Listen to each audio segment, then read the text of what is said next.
Hello everyone, and welcome to Lesson 2 of Waveshare's ESP32 Arduino Getting Started tutorial. In the previous lesson, we successfully set up the ESP32 development environment. If this is your first time watching our course, we recommend reviewing the content of the last lesson to ensure your development environment is ready. In this lesson, we will take your first step into hardware programming through a classic Hello World example, uploading your first program to the ESP32 development board, and learning the most fundamental core concepts of Arduino programming. First, let's run the classic Hello World program. This program is very simple. It instructs the ESP32 to send a Hello World message to your computer via the data cable. This not only quickly tests whether your development environment is functioning correctly, but also helps us quickly get familiar with Arduino programming.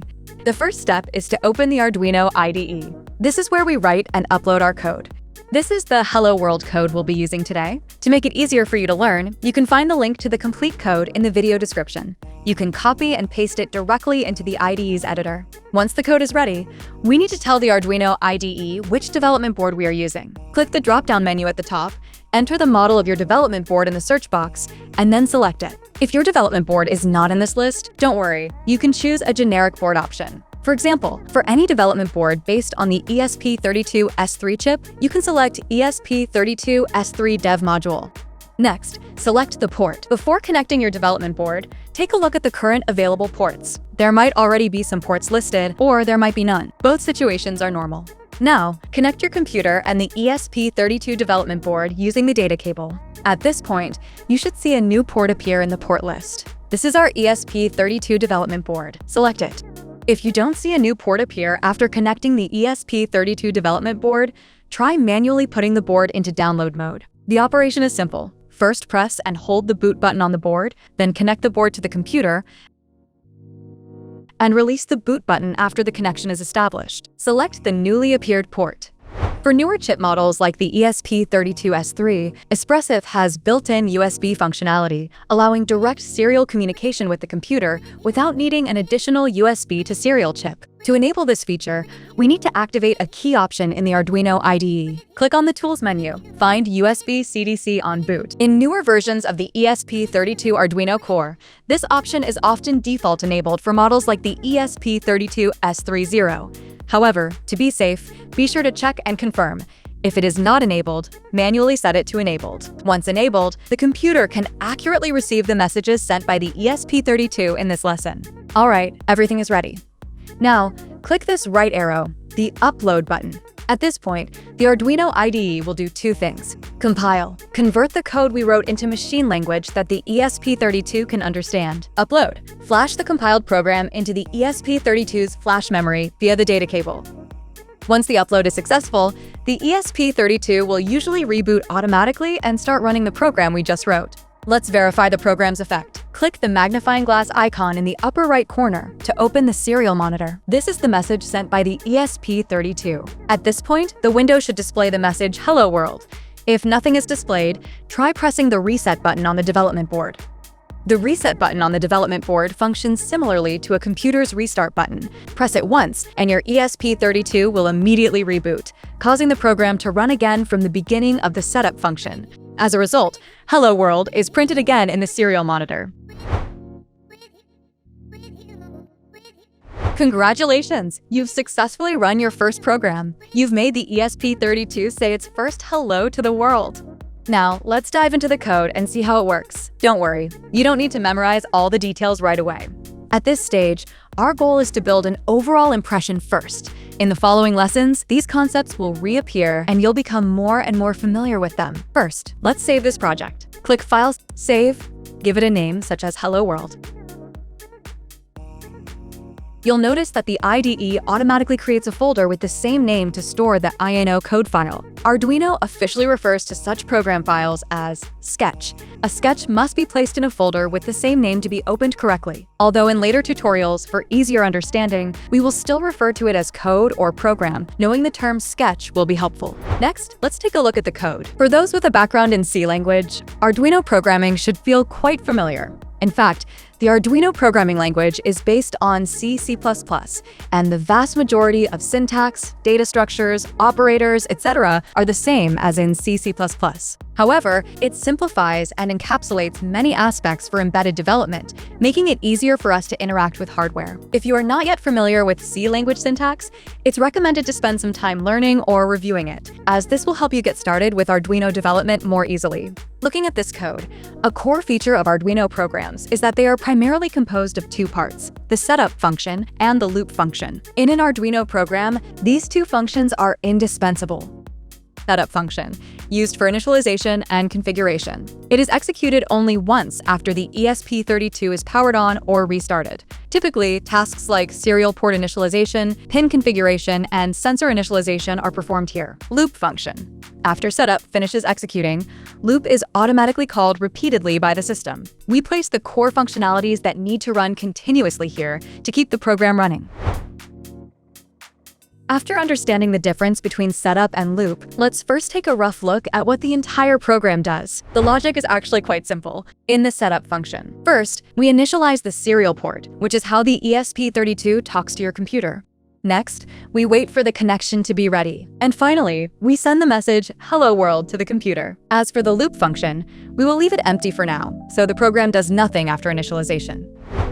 To understand the difference between setup and loop more intuitively, let's modify the code. Find the line of code serial print line in the setup function. Its function is to send the specified information to the serial port. We move it to the loop function. To prevent the program from running too fast, we enter delay 1000 on the next line, which will make the program pause for 1 second. Next, we upload the code again. After the code upload is complete, check the serial monitor again. You'll see "Hello World" appearing every second. This is the loop function running continuously.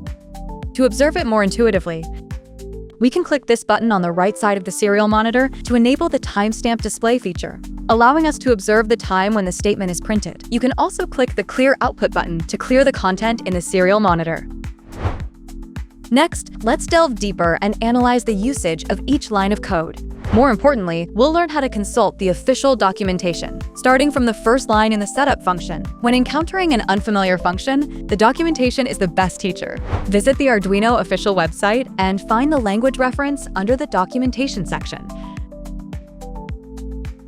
This is Arduino's official language reference manual, which includes detailed explanations of all standard functions and data types. Developing the habit of consulting the official documentation is fundamental to learning any programming language. Search for serial.begin here and navigate to its description.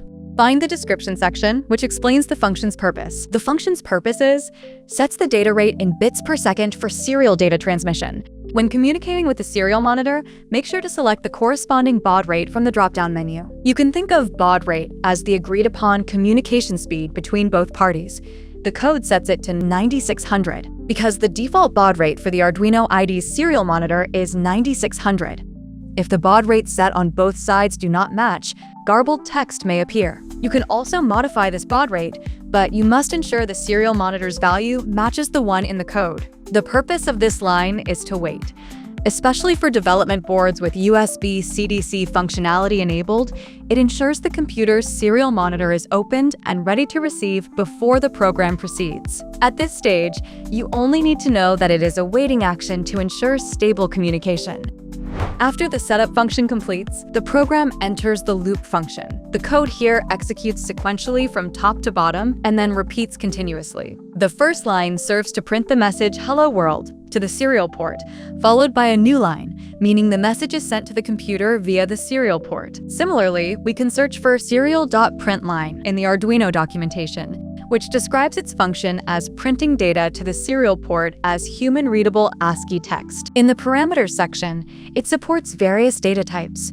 You can use it to print text, strings, numbers of different types, and more.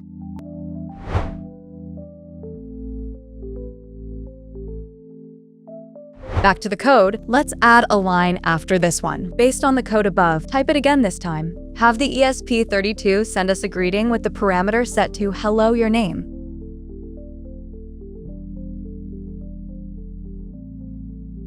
Click the upload icon.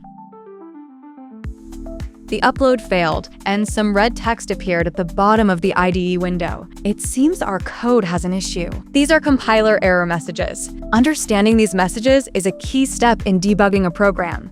Let's analyze these error messages step by step. The first line indicates that the error occurred in the loop function. The second line points out that the error is located at line 12. We press the Control key and click on this path, and we can see the cursor jumps to the beginning of line 12. At the same time, you should have also noticed that line 12 is highlighted in red, which indicates that there is an issue with the code on line 12. We continue to look further down. This prompt is very crucial. It says, "The serial was not declared." Note that the serial here starts with a lowercase s. Then it immediately asks, "Did you mean serial?" Where serial starts with a capital S. Turns out we were careless and made a typo. S should be capitalized. Let's fix it. All right, let's continue uploading the code. The program is reporting an error again. However, this time we have experience on our side. Don't rush. Check the error message. This time the message says there should be a semicolon before delay. Arduino is based on C, and most statements require a semicolon at the end. Let's add the missing semicolon. Upload the code again.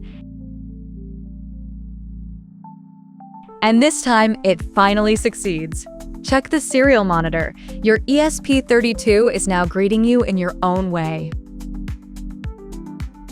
Next, let's look at the final line. The purpose of this line is to pause the program for 1 second, doing nothing, to prevent the information from refreshing too quickly. Similarly, open the documentation and search for delay. You can see that the function of this command is to pause the program for a specified duration, measured in milliseconds.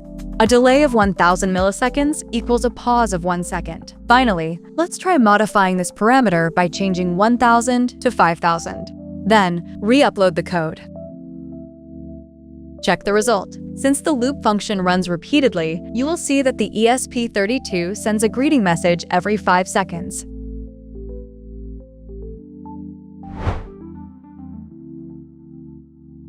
Congratulations! In this lesson, you have successfully run your first ESP32 program, understood the basic structure of Arduino programming, and learned how to read error messages and debug your own code. More importantly, you have learned how to teach yourself by consulting the official documentation, a crucial skill for mastering any programming capability. In the next lesson, we will delve deeper into controlling the ESP32's pins. Through digital output functionality, you will light up your first LED yourself. Thank you for watching, and we'll see you in the next lesson.